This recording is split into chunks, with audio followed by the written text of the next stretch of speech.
और दो व्यक्ति हमेशा हारे हुए माने जाएंगे।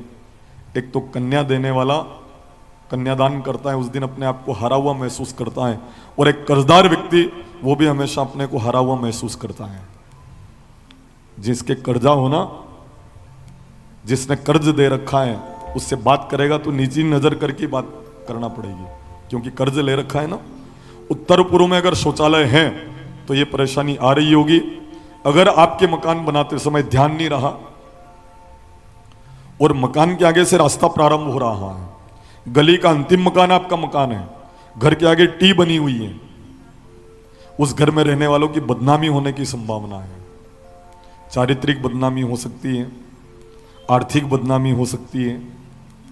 पैसा लिया, दे नहीं पा रहे हैं, या फिर दे दिया और सामने वाले ने जमा नहीं किया। अब कितनी बड़ी बदनामी है, पैसा दे भी दिया और जमा नहीं हुआ है।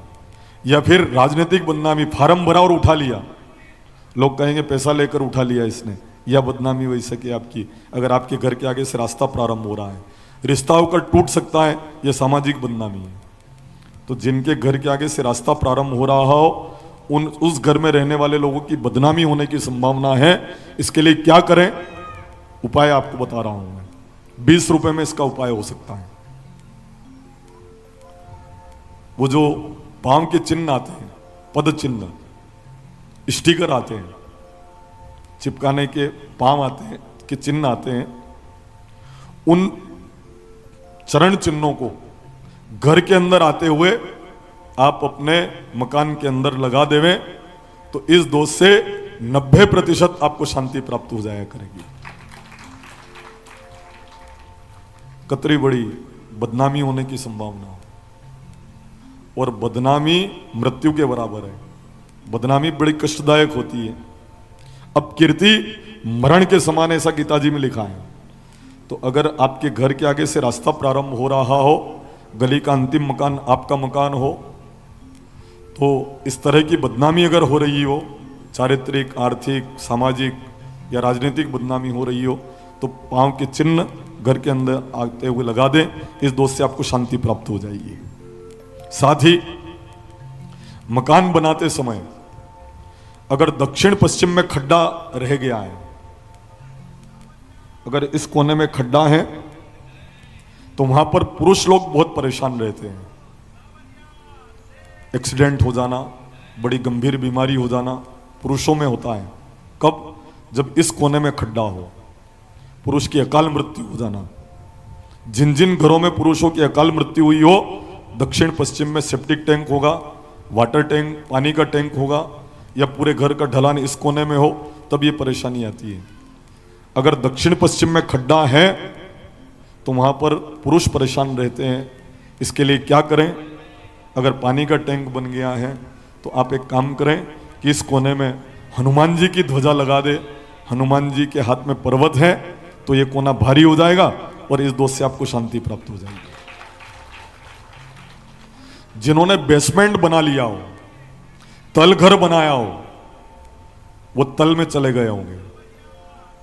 आप तो उंगलियों के ऊपर गिनकर बता सकते हो कि हाँ महाराज बनाए, तल घर बनाए, तो उनके बाद स्थिति खराब हुई है बनाई।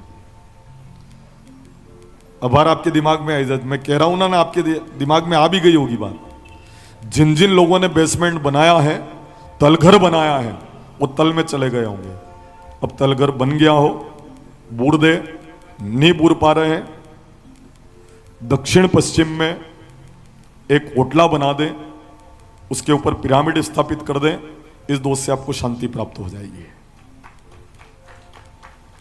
उत्तर पूर्व का कोना घर में कम है तो धन और मान की कमी, अग्निकोण कम है तो तलाक जैसी संभावना, ये कोना कम है तो पुरुष परेशान, और वायव्य कोण अगर कम है तो चर्म रोग, दराद, एक्जिमा, सफेद दाग तक की स्थिति आ सकती है।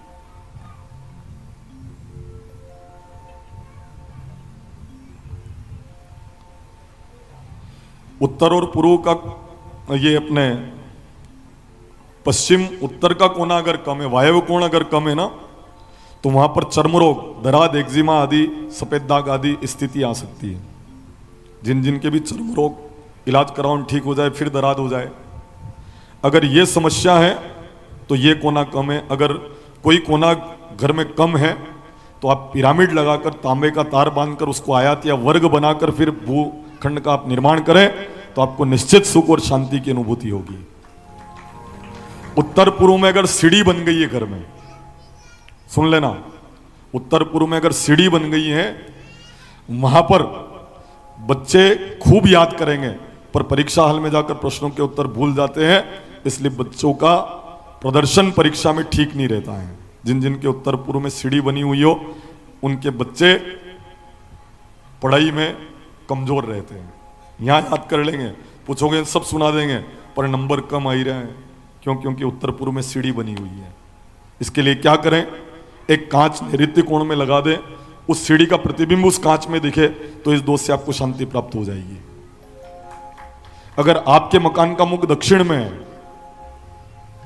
तो 10-20 सालों में कोई ठोकर लगती होगी, नीचे आ जाते हैं, फिर मेहनत करते हैं और परिश्रम करके ऊंचे जाते हैं, फिर ठोकर लगती है, नीचे आ जाते हैं, फिर परिश्रम करते हैं, फिर ऊपर जाते हैं। अर्श और फर्श दोनों देख लिया होगा जिनके दक्षिण में मकान का मुख हो। अभी आपको ध्यान में आ जाए कि हाँ हो महाराज, मणा के दक्षिण में मकान है और ठोकर लग जाती 10-20 सालों में।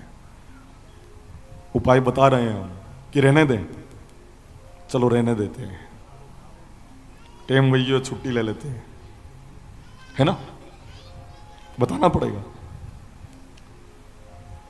ये रहने दूं तो आप मेरे मुकाम पर आकर पूछेंगे, ने पूछोगा तो कहीं कहीं चढ़ाऊंगा तो दुकानदारी ठीक चल जाएगा नहीं। अच्छा ऐसा मैं करूंगा, आपको विश्वास है तो चलो फिर मैं यहीं पर विश्वास पर खरा उतर कर बता देता हूं आपको। अगर दक्षिण में आपके मकान का मुख है, लंकऊ दिशा में आपका मकान का मुख है तो 10-20 सालों में ठोकर लगती होगी, परेशान हो जाते होंगे, फिर परिश्रम करके ऊपर जाते होंगे।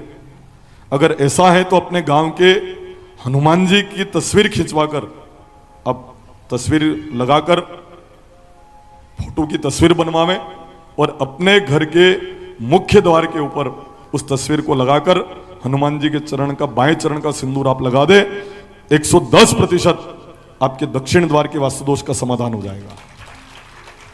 क्योंकि दक्षिण दिशा में हनुमान जी ने पूरी विजय प्राप्त करी है, पूरी क्या और सवई विजय प्राप्त करी इन्होंने। इसलिए आप हनुमान जी का चित्र लगा दें, इस दोष से शांति। कुछ लोग एक शंका करते हैं कि महाराज हनुमान जी के नीचे होकर हम कैसे निकलें, तो हनुमान जी को पग थोड़ी अड़ रहे, आपके माथा पे हो तो ऊपर है। यूँ तो हेलीकॉप्टर में कोई बहने निकलते हुए तो वो भगवान के भी जो मंदिर में लात लागती है वहाँ की ऊपर जो हेलीकॉप्टर में निकले वहाँ की, ऐसा कुछ भी नहीं है। आप अपने मुख्य द्वार के ऊपर हनुमान जी का चित्र लगा दे, इस दोष से आपको शांति प्राप्त हो जाएगी। और भी बहुत सारी चर्चा वास्तु की है। अगर पीपल का पेड़ काटा हो तो खबर पूछने जैसी हालत हो रही होगी। अगर बड़ का पेड़ काटकर मकान बनाया हो तो घर में दिव्यांग बालक का जन्म हुआ होगा, जन का हाथ पग काम नहीं करता हुए, जन के दिमाग काम नहीं करते हुए, जो खुद नहीं चाली पाते हुए, स्वयं से कुछ काम नहीं कर पाता हो, बोली नहीं निकल रही हो, ऐसे बालक बालिका का जन्म होता है। अगर आपने बड़ का पेड़ काट दिया हो, पूरा नहीं काटा हो, खाली माथा भी काट दिया हो तो भी ये परेशानी आती है। अगर आपने नीम का पेड़ काटा हो तो छोटे छोटे सांप निकलते होंगे घर में। देखो इतना सा बड़ा सांप निकला, आप छोड़ के आ गए, महीने भर में एक सांप फिर निकल गया, मतलब नीम का पेड़ काट रखा है।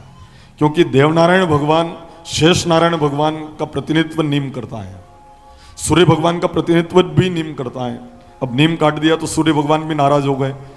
आंख में चोट लग जाना ये नीम काटने का परिणाम है, छोटे छोटे सांप निकलना। अगर नीम काट दिया उसी दिन से आपके दुख के दिनों की शुरुआत हुई होगी, क्योंकि जिनके माथे के ऊपर धरती टिकी हुई है उनका अपराध आपने किया नीम काटकर, तो आप धरती पे सुखी नहीं रह सकते हो। दुख की शुरुआत नीम के काटने के साथ हो गई है। तो नीम काट दिया हो तो 11 नीम के पेड़ लगाए, इस दोष से आपको शांति प्राप्त हो जाएगी। अगर इमली का पेड़ बिना कारण से काट दिया हो तो महिला के ऊपरी हवा को चक्कर आवेगा। जिनने इमली का पेड़ काटा हो महिला ढूंढती रहेगा वहां घर में। इसका उपाय क्या है? सांवरा सेठ में इमली स्थान है, सांवरा सेठ के पीछे, वहां कच्चा सूत 5 आटी बांध कर आ जाए और क्षमा मांग ले, इस दोष से आपको शांति प्राप्त हो जाएगी।